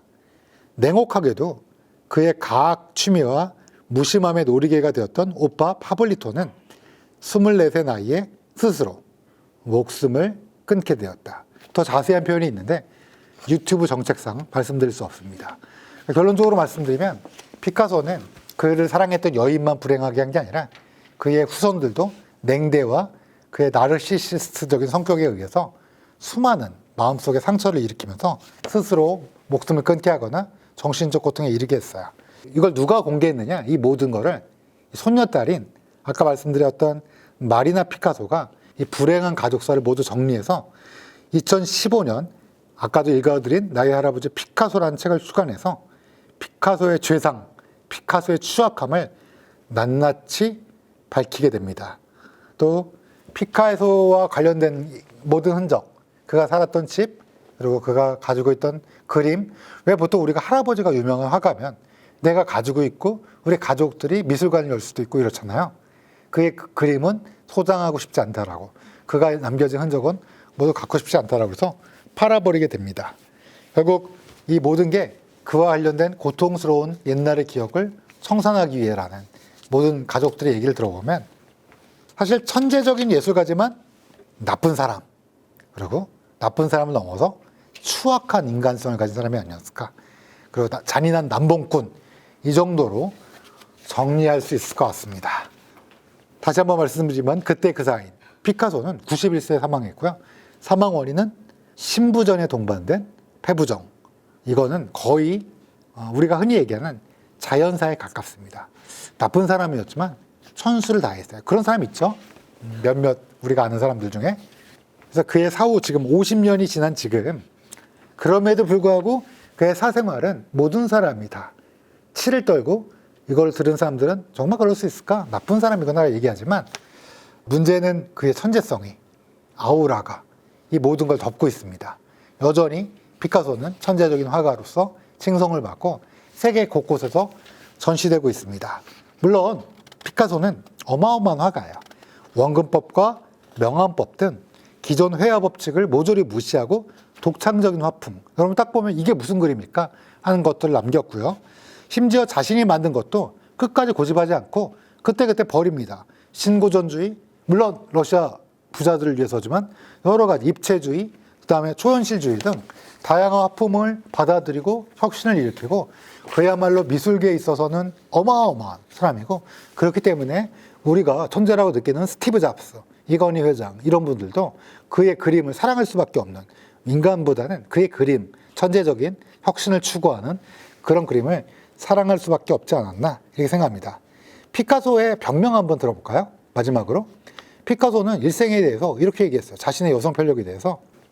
나는 보는 대로 그리는 것이 아니라 생각하는 대로 그린다. 평생 동안 나는 사랑만 했다. 사랑 없는 삶은 생각할 수 없다. 그러니까 결국 사랑 때문에 자신의 걸작이 태어났고 사랑 때문에 자신의 생각이 변하게 되고 이런 천재적인 작품이 나왔다는 건데 그럼에도 불구하고 비판받을 여지는 충분히 여전히 있다. 피카소는 이런 말도 남겼습니다. 삶의 의미는 자신의 재능을 발견하는 것이고 삶의 목적은 그 재능으로 누군가의 삶이 더 나아지게 돕는 것이다. 약간 안 맞죠? 인간의 한계를 뛰어넘어 누군가의 삶이 더 나아지기를 바랬던 예술의 투혼. 이 부분은 인정합니다. 이게 진실이라면. 그렇지만 그 주변, 그의 가족, 사랑하는 사람들, 그를 사랑했던 모든 사람들에게 수많은 피해를 줬던 이거는 그의 예술의 천재성과 함께 영원히 남지 않을까 이런 생각이 듭니다. 대멘톡 그때 그 사이 긴 시간 동안 들으셔서 감사합니다. 안녕하세요. 안녕하세요. 저희가 이제 성종이랑 변호사님을 좀 모시고 네. 해야 될 필요가 있어서 네. 다시 모셨습니다. 반갑습니다. 네, 반갑습니다. 네. 네. 뭐 제가 성종이라 말씀드렸는데 연산군의 아버지로 유명하지만 그렇죠. 사실 네. 성종은 다른 면에서도 유명하죠. 근데 일반인분들한테는 좀 생소한 것 같아요. 네. 경국대전이라고. 맞아요, 경국대전. 그러니까 우리의 어떤 그 흩어진 법률을 최초로 통합해서 만든 그런 의미가 있는데 그게 그 세조 시절에 시작을 했다가 성종까지 이어져서 성종이 이제 거의 완성을 시키는 역할을 해서 법률가들한테는 성종이 조금 익숙하긴 합니다. 그렇죠. 예. 그래서 오늘 변호사님을 모시고 하는데요. 이분이 또 무덤이 서울 시내에 맞아요. 있어요. 네. 네. 잘 아시는 선릉이라고. 네. 비싼 땅에 네, 비싼 땅 거기 계시는. 그 선릉역에 큰 무덤이. 성종은 이제 여러분 뭐 잘 아시다시피 세종대왕이 아들이 여럿 있었는데 첫째 아들이 문종이고 둘째 아들이 수양대군이었는데 문종이 이정재. 아들이 단종이었는데 이제 그때 동생이 형이 죽으니까 단종을 자기 조카를 왕위를 빼앗고 왕이 됐는데 그게 바로 세조고 네. 세종대왕의 둘째 아들인 세조의 손자가 됩니다. 그러니까 세종의 증손자인 거죠. 세조는 다 알고 계시지 않나요? 그렇죠. 이정재. 이정재. 세조는 이정재다. 야, 그거 네. 영화 보셨어요? 봤죠. 저 극장에서 네. 영화로 봤는데 그 잊을 수가 없었어요. 그렇죠. 수양대군의 등장씬이 네. 한국 영화 등장 몇 대 씬으로 꼽힐 그런가요? 정도로 네. 되게 멋있었어요. 좀 그래서 기억이 나. 세조 하면은 이제 이정재로밖에 생각이 안 나요. 근데 뭐 잘 아시다시피 세조는 그때 왕위 찬탈 과정에서 수많은 사람들을 사망하게 하죠. 그래서 소위 피해 군주로 불렸다고 해요. 사연을 좀 풀어보면 세종에 이어서 왕위에 오른 건 세조의 형이었던 문종이었는데요. 문종이 이제 집권하자마자 2년 4개월 만에 그만 세상을 떠나게 됩니다. 물론 문종이 세종대왕이 중간에 좀 아프셔갖고 오랫동안 정사를 봐서 워낙 익숙한 네. 왕이었는데 막상 왕이 되자마자 2년 4개월 만에 사망하니까 이 문종도 언젠가 다룰 일이 있는데 굉장히 복잡한 일이 있어요. 문종도 부인 문제도 있고 근데 이제 그 문종 사후에 이제 아들이 어렸는데 그게 이제 단종이죠. 네. 근데 조카가 워낙 어리니까 16살이니까 조카의 왕위를 빼앗고 단종하면 또 떠오르는 배우 있지 않아요? 저는 정태우 씨. 정태우 씨. 그러니까 정태우 씨. 드라마로. 그 드라마였나요? 네, 맞아요. 드라마였던 것 같은데. 그러니까 이정재 씨가 정태우를 때리면서 그렇죠. 네. 이제 하는 거군요. 그렇죠. 네. 결론적으로는 조카를 죽인 거죠. 그렇죠. 조카를 이제 강화도로 이제 보내고 죽이고 친족을 이렇게 엄청나게 죽이고 맞아요. 자기는 이제 왕권을 이제 공고히 다지고 쿠데타 같은 거죠, 일종의. 그렇죠. 네. 결론적으로는 뭐 잘 아시다시피 영화에서도 보셨겠지만 권력욕이 강했던 분이라 조카한테 왕위가 넘어가는 거 그리고 왕권이 불안해지는 거에 대한 아마 두려움이 있었던 것 같고요. 한명회로 대표되는 네. 지금 많은 세력을 모아서 네. 쿠데타에 성공한 후에 철권 통치를 하면서 또 반대하는 분도 많이 있었잖아요. 네. 결국은 친동생인 안평대군. 안평대군이 글씨로 우리나라에서 아마 한석봉과 함께 유명하신 분이거든요. 그 안평대군도 역모로 몰아서 죽이고. 죽이고. 그럼 이방원보다 더 많이 죽였나요, 친족을? 그쵸. 킬방원이라고 우리 흔히 네. 부르는데 와. 제가 보기에는 네, 이방원급이에요. 네. 그러니까 이제 뭐 조상이 같긴 하지만 야 근데 아무리 그래도 저는 권력 때문에 동생이나 네. 조카를 이러긴 좀 어려울 것 같은데 역사적으로는 조선사에서 친족을 가장 많이 죽인 왕으로 기록돼 있다고 합니다. 그 이게 계유정난이잖아요, 그죠? 그렇죠. 네. 계유정란 때 뭐 김정서, 네. 김정서 그러면 백윤식 씨가 기억나요. 맞아요, 맞아요. 그리고 결국 이 성종의 장인이었던 한 명에는 이덕화 씨. 맞아요. 이덕화 씨. 계유- 너무 많이 봤네요. 네, 드라마랑 영화를. 이제 문제는 세상에는 업이라는 게 물론 업이라는 게 불교에서 얘기하는 업이라는 게 좀 다른 의미긴 하지만 우리가 흔히 얘기하는 업보가 있듯이 아들들이 두 명이 있었는데요. 잘 아시는 뭐 의경세자라고 해서 네. 이분이 이제 요절합니다. 그럼 이제 둘째 아들이 왕이 되는데 이 왕이 예종. 우리 태정태세 문단세 예성연중 할 때 그 예종인데 이 예종도 야, 1년. 이제 형이 죽으니까 네. 얼떨결에 된 거예요. 준비가 없이. 맞아, 준비가 없이. 네. 근데 예종도 우리 네. 예종 그러면 기억나시는 거 하나도 하나도 없죠? 없어요. 그 네. 드라마 인물도 거의 네, 없어요. 드라마에서도 네. 막 병약하게 있다가 네. 바로 죽어요. 맞아요. 네. 세조의 첫째 아들이 의경세자, 둘째 아들이 예종이에요. 예종이 형이 먼저 죽었으니까 네. 왕이 됐잖아요. 네. 예종이 죽은 다음에 원래 예종의 아들이 왕이 그렇죠. 되잖아요. 네. 근데 그때 한명회가 술수를 부린 거야. 음, 자기 딸이 낳은- 의경세자의 와이프였거든요. 네. 그러니까 이렇게 세자빈. 근데 사위가 먼저 죽어서 다른 애가 왕이 됐는데 얘도 죽었어요. 근데 원래 얘 아들이 아니라 자기의 사위였던 사람의 아들. 그러니까 자기의 외손자를 이제 시켜야 되는데 네. 놀랍게 둘째 아들을 빕니다. 어떠실 것 같아요? 만약에 내가 한 명이면 원래 첫째 아들, 네. 둘째 아들 있으면 뭐, 네. 첫째 아들을 미는 게 원래 그렇죠. 그 당시에 상식이지 않았을까요? 당연한 법도였을 것 같은데. 첫째 월산대군이 몸이 약했다고 그래요. 음. 되게 인격자였다고 그래요. 똑똑하기도 하고. 월산대군이 네. 형인데 네. 동생한테 양보한 거잖아요. 그러니까요. 네. 그러면 보통 둘 중에 하나죠. 겁나잖아요. 네. 그러니까 숨어 살든지 빨리 죽든지 네. 뭐 이래야 되는 건데 이분이 처신을 어마어마하게 잘했다고 그래요. 음. 어떻게 처신했냐? 조용히. 조용히 없는 사람처럼. 없는 사람처럼 적당히 즐기면서 적당히 훌륭하신 분이네. 글 쓰고 막 네. 이러면서 주위에 사람 안 모으고. 전혀 견제 세력이 네. 되지 않을 정도로 사신 네, 거네요. 그러니까 형인 월산대군을 바라본 성종은 어땠을까? 네. 만약에 형이 막 친구들 많이 네. 만나고 야 내가 형인데 너무한 거 아니야 막 이러고 다녔으면 어쩌면 죽였을 수도 있죠. 그래요. 근데 그 당시. 형이 막 너무 조용히 지내고 그러니까 짠한 거야. 네. 우리 형 원래 됐을 수도 있는데 애잔함. 애잖아. 이런 게 더- 그래서 평생을 잘해줬다. 그럴 역사적으로 그러기 어렵죠. 그러기 어렵죠. 권력 앞에서. 그랬다 그래요. 근데 여기 딱 네. 느낀 거잖아. 성종이 형한테 그런 거 보면 마음이 따뜻한. 마음이 따뜻한. 임금님. 능력도 네. 출중한 데다가 마음이 따뜻한.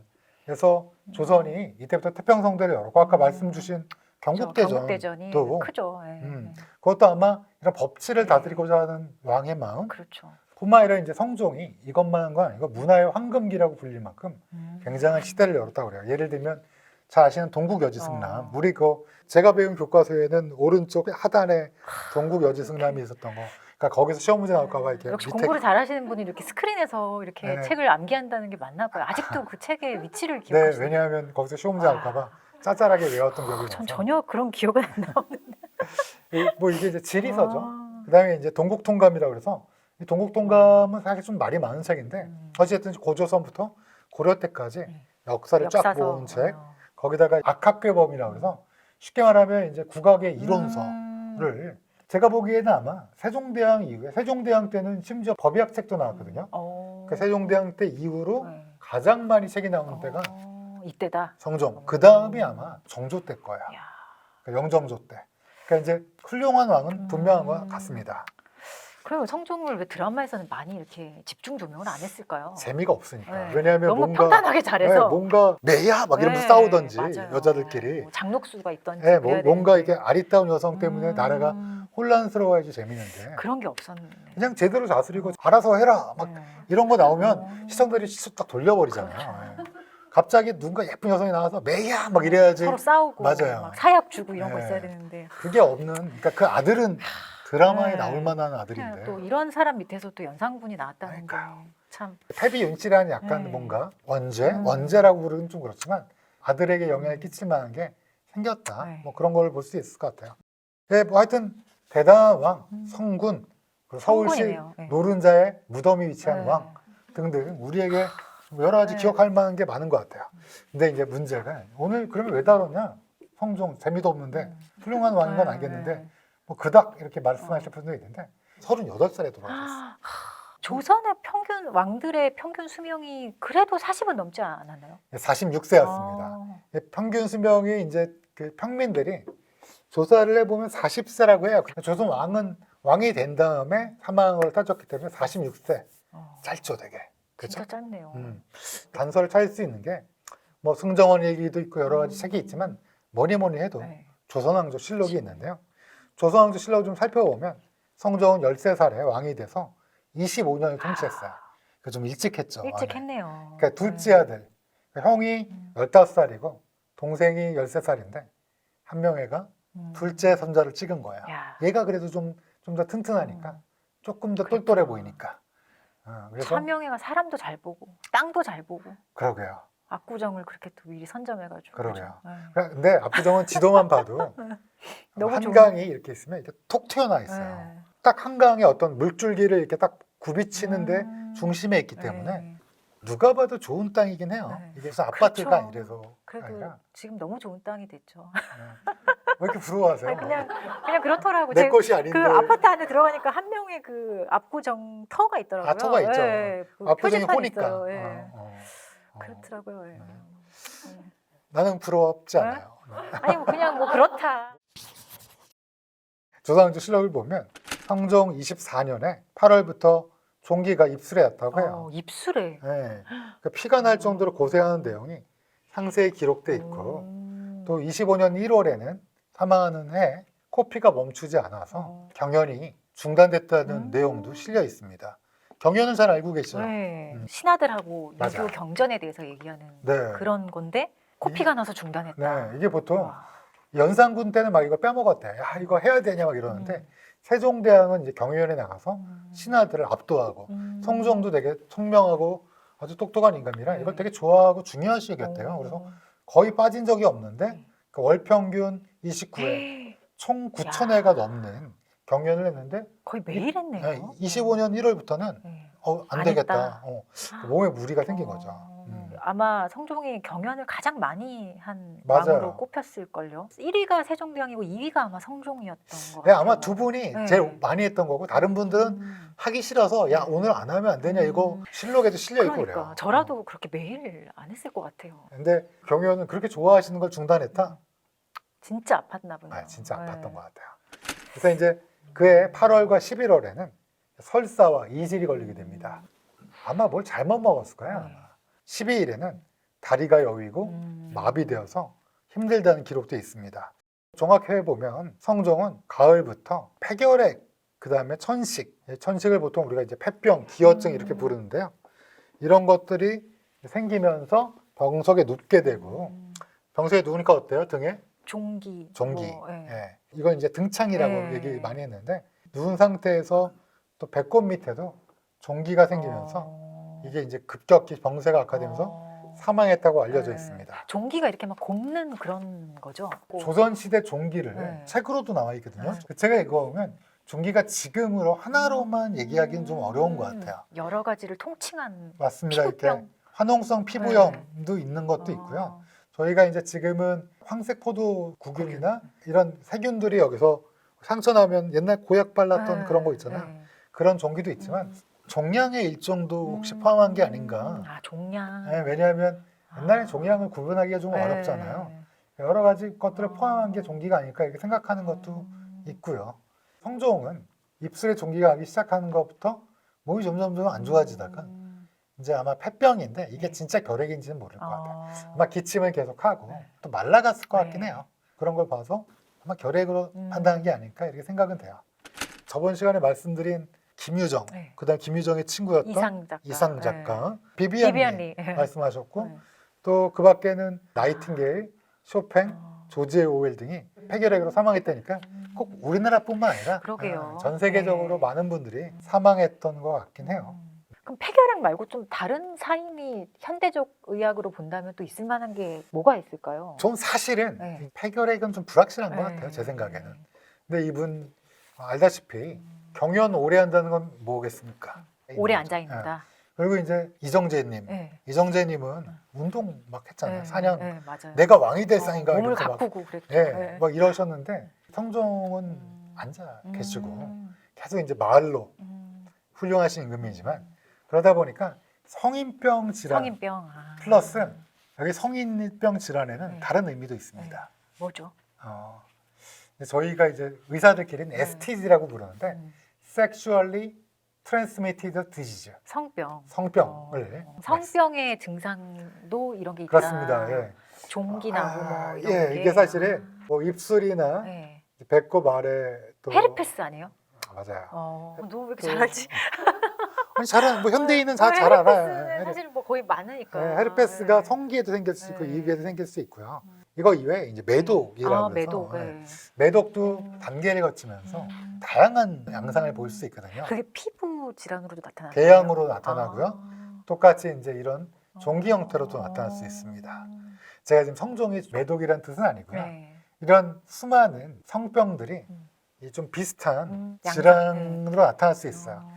왜 이렇게 제가 이렇게 말씀드리냐면 성종이 정식으로 얻은 부인이 3명이었고요. 네. 후궁이 무려 9명이었어요. 12명을 거느렸어요. 16남 12녀. 서로 다 모를 것 같아. 지금 태어나셨으면 와. 애국자. 네. 정부에서 이제 지원 가능.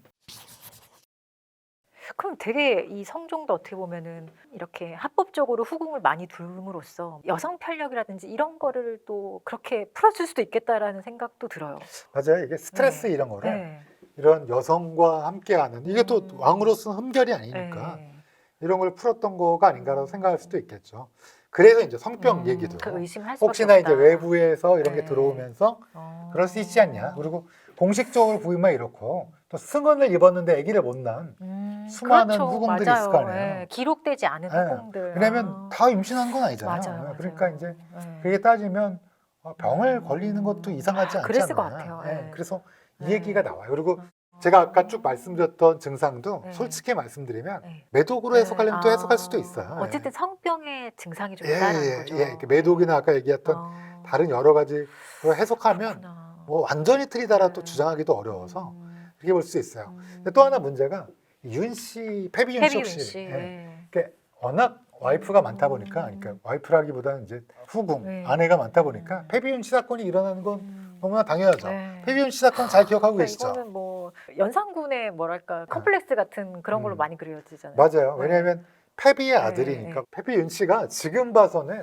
그닥 그렇게 잘못 네. 왜냐하면 내 남자가 11명을 그러니까 지금 애들 그렇게 낳은 것 말고도 승은 입은 애가 한두 명이 아니에요. 그렇겠죠. 네, 그러니까 네. 이제 그렇게 따지면 너무 싫어해갖고 이게 사실은 뭐 성종의 첫 번째 부인은 한 명의 딸이었대요.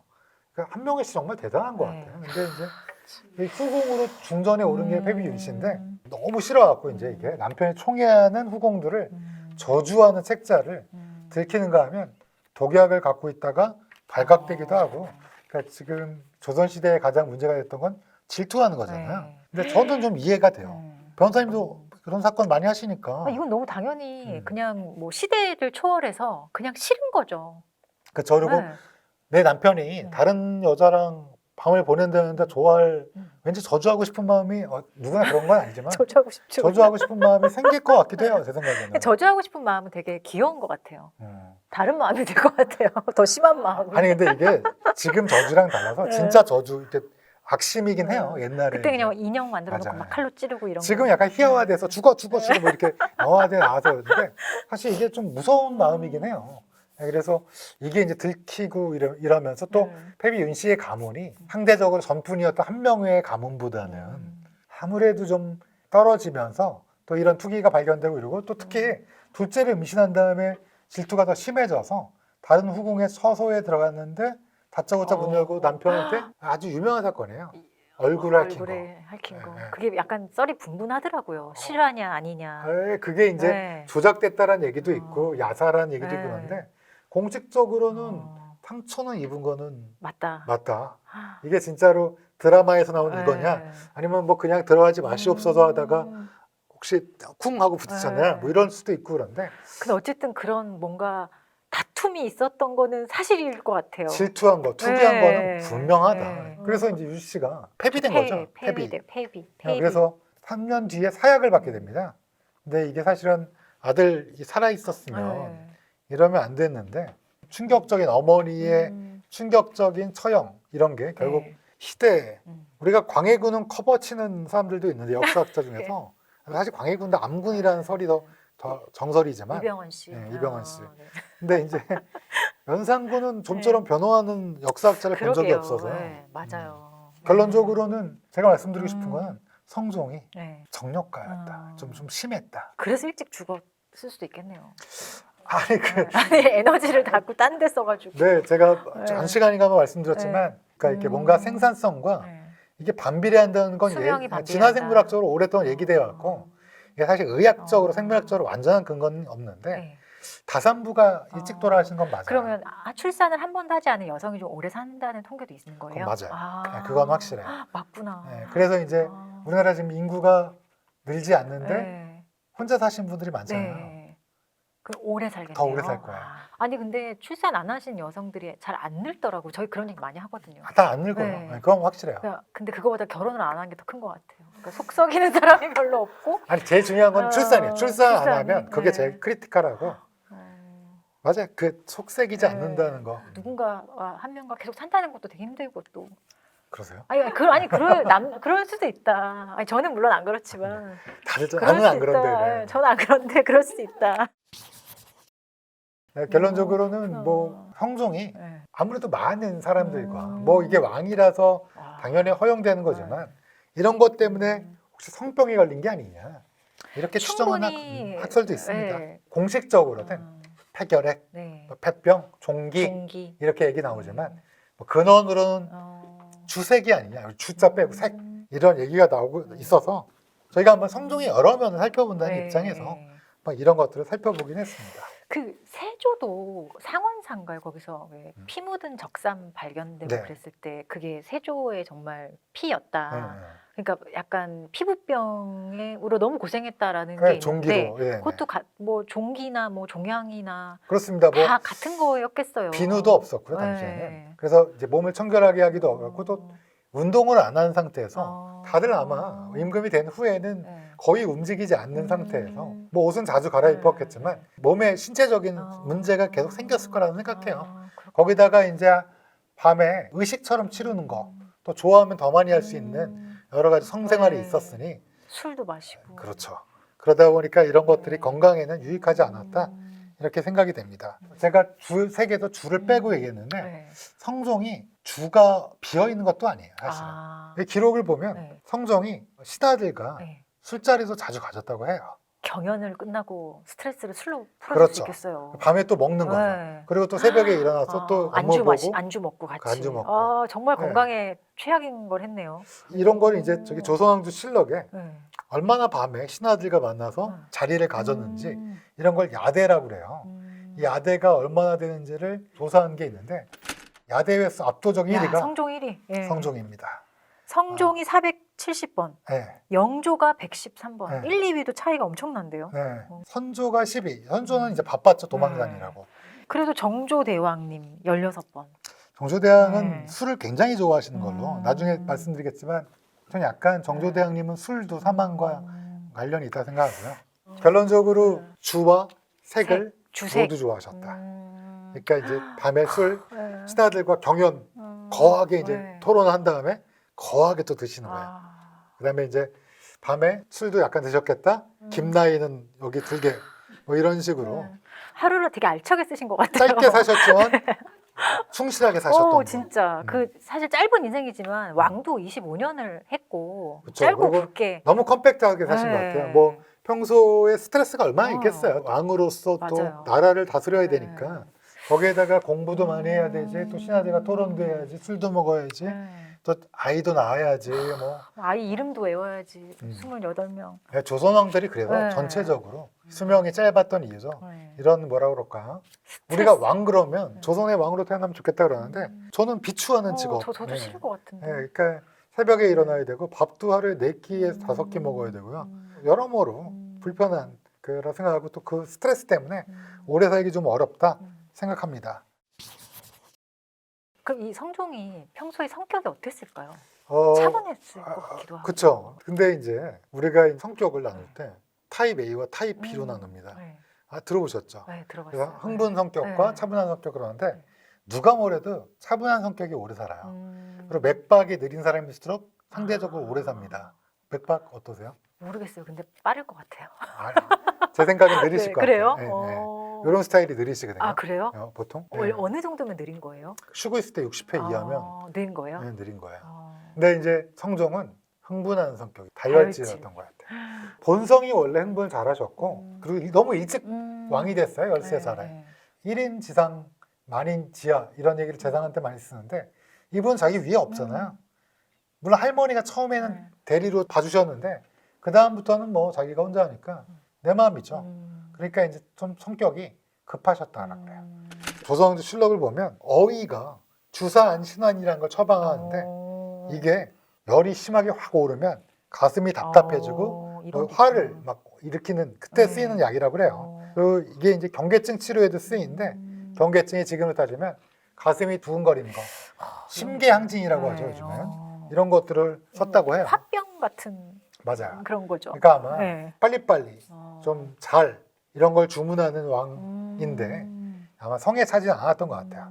더더군다나 성종실록을 보면 이제 아프기 직전에 성종이 이렇게 얘기합니다. 내 증세는 본래 있었던 것으로 마음이 상하면 가슴이 아프다. 그러니까 우라통이 터지는. 뭔지 알 것 같아요. 그냥 진짜 너무 짜증이 나서 물리적으로도 막 가슴이 답답하고 이런 증상. 그러니까 이제 이런 성격들이 사실상으로는 좋지 않은 성격이에요. 뭐 잘 아시겠지만 좀 다른 사람에 대해서 좀 관용적이고 좀 느긋하고 이렇게 천천히 가는 게 여러모로 그리고 제가 아까 말씀드렸지만 보통의 동물은 한 15억 회로 정해져 있어요. 맥박수가. 맥박수가요. 근데 우리는 인간은 좀 오래 사니까 30억 회 가까이가 평생. 그걸 뛰어넘기는 좀 어려워요. 느리면 느릴수록 좀 오래 살긴 시간이 해요. 길어지네요. 반드시 그런 건 아닙니다. 네. 다만 너무 가슴이 빨리 뛰는 거를 우리가 심계항진이라고 하는데 네. 빈맥이라고도 해요. 빈번히 맥이 빠른 빈맥. 그리고 천천히 뛰는 걸 서맥이라고 하는데 이 빈맥인 분들이 좀 건강에 좋지는 않아요. 그러면 그런 분들은 어떻게 해야 되냐? 명상 같은 거 하면 좋습니다. 스스로 마음을 좀 다스리고 이러면 좋은데 우리 임금님께서 성종 훌륭하신 왕인데 이게 좀 욱하는 게 있었네. 욱하는 게 있어갖고 왠지 느낌에는 굉장히 허허허 네. 이렇게 하도록 맞아요. 하거나 이럴 것 같은데 세종대왕께서도 사실 성격이 맞아요. 약간 개팍했다고. 천재과예요, 천재과. 그렇네요. 천재니까 사실 또 이렇게 후대에 네. 또 남길 수 이렇게 뭔가가 기억할 수 있는 있는. 거네요. 야. 그럼 세종대왕은 누구죠? 한석규.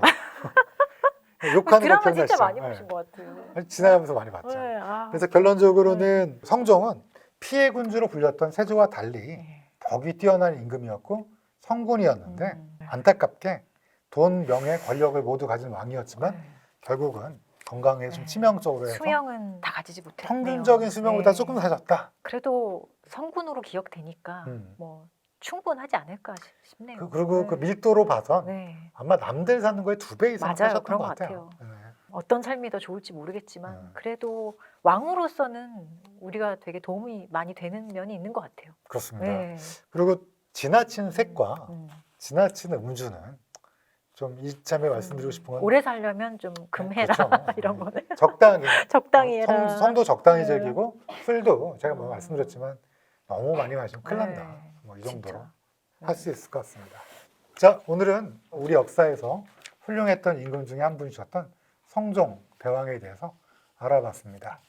이거 들으신 다음에 한번 선릉 가실 기회 있으면 한번 둘러보시고 들었던 얘기를 한번 생각해 보시면 재밌을 것 같습니다. 긴 시간 동안 같이 해주셔서 감사합니다.